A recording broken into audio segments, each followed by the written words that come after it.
ಒಂದೊಂದು ಸತಿ ನೀವು ಸಡನ್ನಾಗಿ ಕ್ವೈಟ್ ಆಗ್ತೀರ. ಆವಾಗ ಇಂಟ್ರಾಸ್ಪೆಕ್ಷನ್ಗೆ ಬೆಸ್ಟ್ ಟೈಮ್.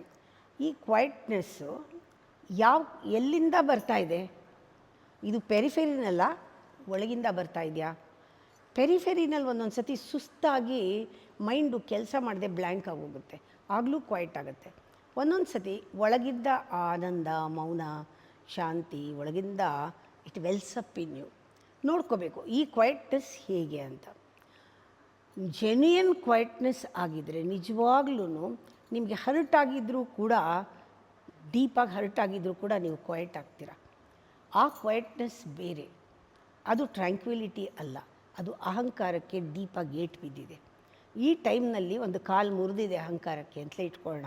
ಈ ಟೈಮ್ನಲ್ಲಿ ಅದನ್ನು ಹೊರಗೆ ಹಾಕ್ಬಿಡ್ಬೇಕು. ವೀಕ್ ಆಗಿರುತ್ತಲ್ಲ ಅದು. ನಾವೇನು ಮಾಡ್ತೀವಿ, ಕ್ವೈಟಾಗಿ ಅದಕ್ಕೆ ಎಲ್ಲ ಶಕ್ತಿನೂ ಕೊಟ್ಬಿಡ್ತೀವಿ.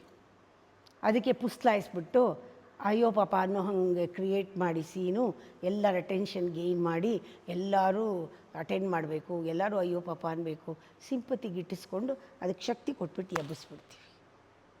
ಅದು ಮಾಡಬೇಡಿ. ನಿಜವಾಗ್ಲೂ ಕ್ವೈಟ್ ಆದಾಗ it's a right time to see whether it is coming from inside or it is cultivated ಕ್ವೈಟ್ನೆಸ್.